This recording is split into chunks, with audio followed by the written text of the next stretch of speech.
মানুষের 3 জায়গায় সালামতি দরকার। কয় জায়গায়? 3 জায়গায় মানুষের সালামতি দরকার, আল্লাহর পক্ষ থেকে নিরাপত্তা দরকার। কয় জায়গায়? 3 জায়গার সালামতি পায়া গেলে মানুষটা নিরাপদে জান্নাতে চলে যায়। এই কারণে হযরত ঈসা আলাইহিস সালাতু ওয়াস সালাম 3 জায়গায় সালামতি দরখাস্ত করেছেন আল্লাহর কাছে। আসসালামু আলাইয়া ইয়াউমা উলিদতু ওয়া ইয়াউমা আমুতু ওয়া ইয়াউমা উবআসু হাইয়া। ওয়াসসালামু আলাইয়া ইয়াউমা উলিদতু ওয়া ইয়াউমা আমুতু ওয়া ইয়াউমা উবআসু হাইয়া। 3 জায়গায় সালামতি হলে সিধা জান্নাত। জন্মের সময় যার সালামতি হবে তার দুনিয়ায় আগমন নিরাপদ। মরণের সময় যার সালামতি হবে তার বরজখে গমন নিরাপদ। মাম্মাতা ওয়া হুয়া ইয়ালামু লা ইলাহা ইল্লাল্লাহ মান কানা আখিরু কালামিহি লা ইলাহা ইল্লাল্লাহ। যার মরণকালে হৃদয়ে থাকবে লা ইলাহা ইল্লাল্লাহ, যার মরণকালে মুখে থাকবে নিরাপদে লা ইলাহা ইল্লাল্লাহ, দাখালাল জান্নাহ, সে আল্লাহর জান্নাতে চলে যাবে। সুবহানাল্লাহ।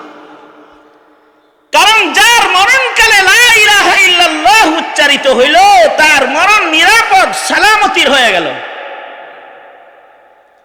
এ কারণে শয়তান চায় না জন্ম নিরাপদ হোক, শয়তান চায় না মরণ নিরাপদ হোক।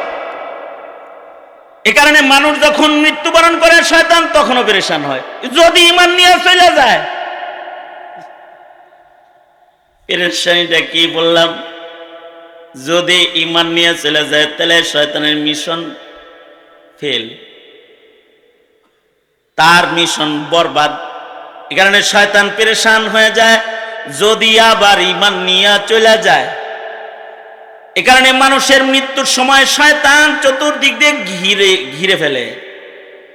শয়তান চেষ্টা করে বান্দাকে ঈমানবিহীন কবরে পাঠাইতে, আর বান্দার চেষ্টা থাকবে ঈমান লইয়া কবরে যাইতে।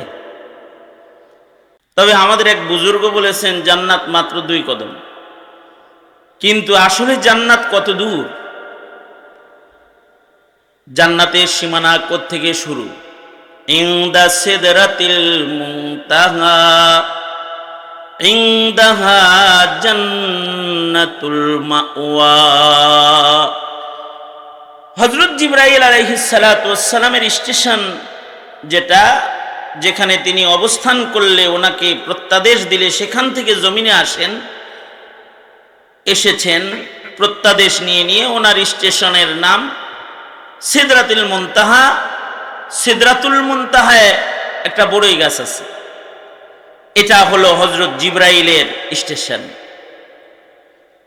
সিদরাতুল মুনতাহা হলো জান্নাতের বর্ডার এরিয়া, সেখান থেকে জান্নাতের সীমানা শুরু। সিদরাতুল মুনতাহা কত উপরে আর কত দূর? জমিন থেকে প্রথম আসমান পর্যন্ত 500 বছরের পথ। এক একটা আসমানের দৈর্ঘ্য 500 বছরের পথ। অর্থাৎ জমিন থেকে প্রথম আকাশের ছাদে যাইতে 1000 বছর লাগবে, আর প্রথম আকাশের ছাদ থেকে দ্বিতীয় আকাশের ছাদে যাইতে আবার 1000 বছর লাগবে।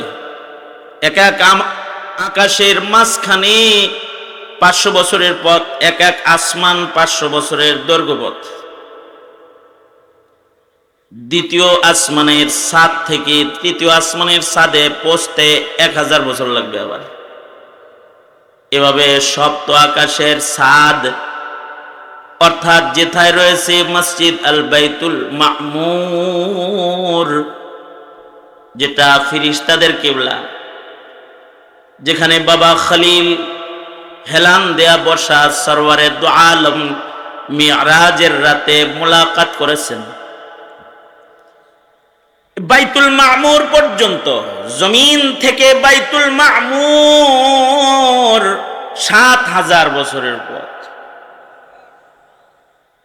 এই জমিন থেকে বাইতুল মামুর যত দূর, বাইতুল মামুর থেকে সিদরাতুল মুনতাহা অত দূর। তার মানে একটা সহজ হিসাব হলো, জমিন থেকে সিদরাতুল মুনতাহা মিনিমাম ১৪,০০০ বছরের পথ। কত হাজার বছরের পথ? ১৪,০০০ বছরের পথ অতিক্রম করে জান্নাতের সীমানা শুরু। এই যে এই দীর্ঘ পথ, এই পথ পাড়ি দিতে রাস্তায় দুশমন আছে। রাস্তায় যে দুশমন আছে, দুশমন থেকে যারা নিরাপদে পথ চলতে থাকবে তাদের জন্য জান্নাতে যাওয়া সহজ। আর যদি দুশমনের খপ্পরে পড়ে সম্বল চুরি হয়ে যায়, তাহলে জান্নাত পর্যন্ত পৌঁছা তার সম্ভব হইব না। তবে নিরাপদে সম্বল সহ জান্নাতে পৌঁছতে আমাদের বুজুর্গরা বলে, জান্নাতে যাইতে মাত্র ২ কদম। কয় কদম? কদম ২টা জায়গা মতো রাখলে সিধা জান্নাত। কারণ জান্নাত পর্যন্ত পৌঁছতে দুশমন আছে ২টা, এই ২টার মাথায় ২ কদম লাগবে। একটা হলো ইবলিস শয়তান দুশমন, আর একটা হলো নফস দুশমন। ২ শয়তানের মাথায় ২ কদম রেখে যারা চলবে, তাদের ৩য় কদম পড়বে মহান আল্লাহর জান্নাতের ভিতরে। তা আমাদের জান্নাতে পৌঁছতে বাধা কয়টা? জোরে বলেন, বাধা কয়টা? একটা বাধা হলো ইবলিস শয়তান। সব মানুষের সাথে একটা করে শয়তান আছে যে তাকে জান্নাতে পৌঁছতে দিতে চায় না। ইন্নাশ শায়তানা লাকুম আদুউম মুবিন। আল্লাহ পাক বলেন, শয়তান হলো মানুষের প্রকাশ্য শত্রু। শয়তান দোস্ত, বন্ধু? এই কথা কয় না। শয়তান কি বন্ধু না দুশমন? ছোটখাটো দুশমন না বড় দুশমন? প্রকাশ্য সুস্পষ্ট দুশমন হলো শয়তান। শয়তান আমাদের উপরে খুব খুশি থাকে আমরা যখন তার পছন্দকে বাস্তবায়ন করি। কিন্তু শয়তান ৩ সময় বড় পেরেশান হয়। ৩ সময় শয়তান খুব বেশি পেরেশান হয়। কয় সময়? মুখস্থ করলে আর একজন কইতে পারবেন। শয়তান কয় সময় পেরেশান হয়? ৩ সময়। এক সময় হলো মানুষ যখন জন্মায় শয়তান তখন পেরেশান হয়। কি লেগা? কারণ শয়তানের হিসাব হলো আমার আর একটা দুশমন বাড়তেছে। এই মানুষের কারণে শয়তানের গলায় লানতের তত্ত্ব। আর একটা মানুষ দুনিয়ায় আইতেছে, তার মানে তার আর একটা দুশমন সংখ্যায় বাড়তেছে। শয়তানের পেরেশানি শুরু হয়ে যায়। হাদিসে আছে, শয়তান এত পেরেশান হয় যে ভূমিষ্ঠ সন্তানকে শয়তান প্রহার করে। বাচ্চা জন্মাইলে সবাই খুশি হয়, একজন নারাজ হয় শয়তান। কারণ ও দুশমন জন্মের দুঃখে বেদনায় যে বাচ্চাটা জন্মায় তাকে প্রহার করতে থাকে। হাদিসে আছে, আঘাত করে, মারে। এত ক্ষিপ্ত হয় যে বাচ্চাকে মারে। এ কারণে